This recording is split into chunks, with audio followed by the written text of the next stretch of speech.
c'est un festival qui est né en 1954 pour faire vivre l'œuvre théâtrale de Jean Giraudoux, natif de Bellac. À l'époque où le festival de Bellac s'est créé, il était très seul en France et encore plus en Limousin.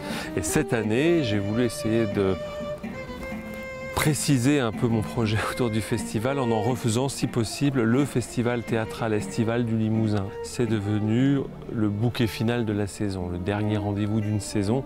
Ce n'est pas un événement à part. Essayer de retisser une histoire d'amour qui s'est perdue entre Jean Giraudoux et sa ville natale. Dans son imaginaire, Bellac, le Limousin, est resté quelque chose de très fort, lors même qu'il n'y est pas tant revenu physiquement. Giraudoux fait partie de ces auteurs un petit peu méprisés aujourd'hui et c'est bien dommage. Il y a une langue, il y a un humour, il y a une fantaisie qui sont vraiment à redécouvrir, d'où entre autres effectivement ces lectures apéritifs qu'on fait en fin d'après-midi avec des voix célèbres de doublage qui doublent des stars américaines qui lisent soit seules, soit accompagnées.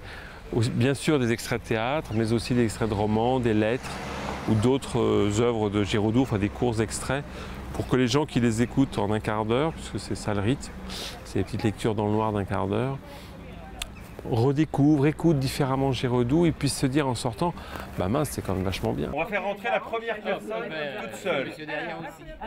Voilà, alors on ne bouge plus. Polyte Rigoulet, si ses goûts ne l'avaient pas poussé vers une autre carrière, eût fait un fonctionnaire modèle. Car il avait les deux qualités essentielles que caractérise l'administration que l'Europe nous envie, et celle que nous ne lui envions pas, le souci de sa dignité et l'horreur du changement. Il entendait ne pas bouger du banc qu'il avait choisi, voilà bientôt 10 ans, à l'extrémité du pont des Arts, pour y exercer sa profession d'aveugle né. Il était en effet venu au monde les yeux collés et n'avait vu le jour qu'à partir du 3e.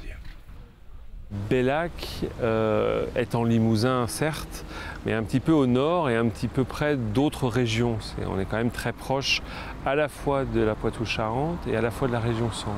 C'est vrai qu'il y a quelque chose à reconquérir, à mon avis, dans cette relation avec le Limousin. Une de nos missions principales, c'est d'accueillir en résidence et d'aider à la création et à la diffusion des compagnies du Limousin. Donc ce qui se passe pendant le festival ne déroge pas à cette règle-là. Et donc on accueille cette année, pour la première fois dans l'histoire du festival, une compagnie en résidence. Et cette compagnie, elle est limousine, c'est la compagnie des Indiscrets. Ils auront été là 5 jours. Puis ils montreront leur travail, Pseudo, d'après Romain Gary et Émile Ajar. J'ai été très profondément atteint par la plus vieille tentation protéenne de l'homme, celle de la multiplicité. C'est toujours un exercice intéressant de se mettre un peu aussi au clair sur qu'est-ce qu'on a à dire finalement sur le spectacle. Ça nous fait nous questionner sur notre propre travail et comment en parler. Donc c'est toujours intéressant, on fait un peu le point en même temps.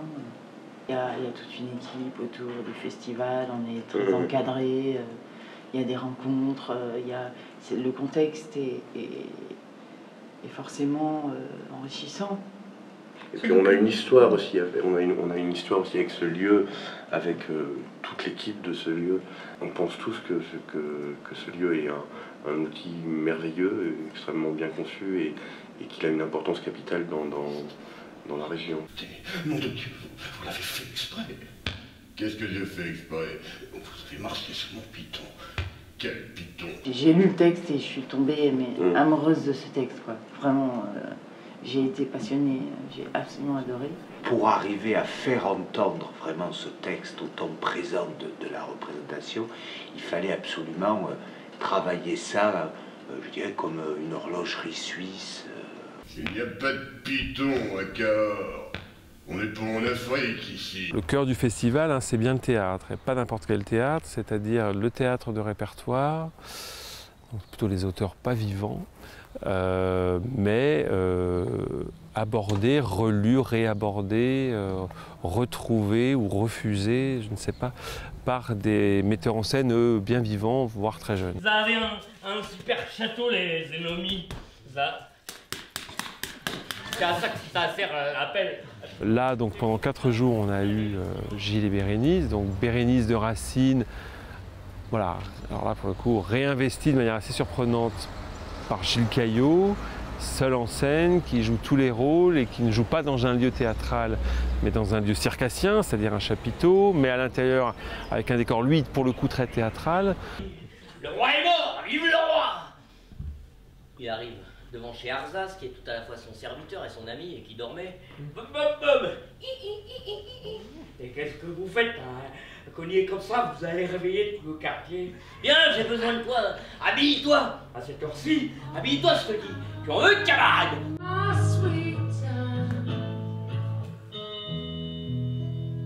Que voulez-vous de moi? Je veux... C'est qui l'empereur ici? Je veux seulement emprunter votre voix.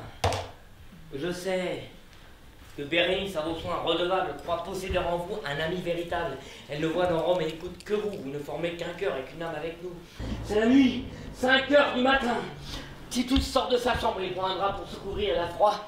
Il traverse les couloirs jusqu'à la porte de Bérénice. C'est la nuit. Antiochus est perdu dans sa chambre dévastée. Il se dit, il n'a plus de whisky, il se dit que des fois, une femme qui ne t'aime pas, les seins si beaux, alors tu n'y peux rien, tu détestes le monde. Dans son désastre, il se fait une promesse, je ne vous l'ai dit pas, je veux garder l'effet de surprise.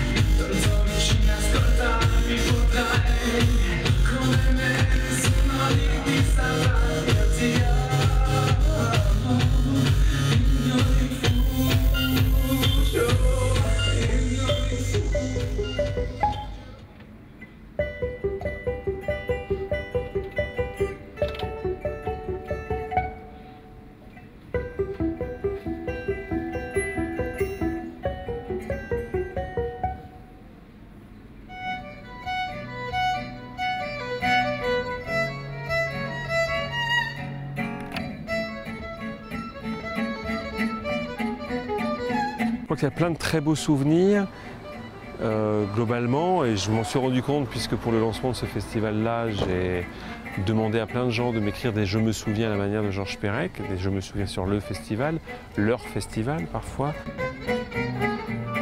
On est une force vive quand même, le festival va faire 4000 entrées, 5000 entrées, dont la moitié payante.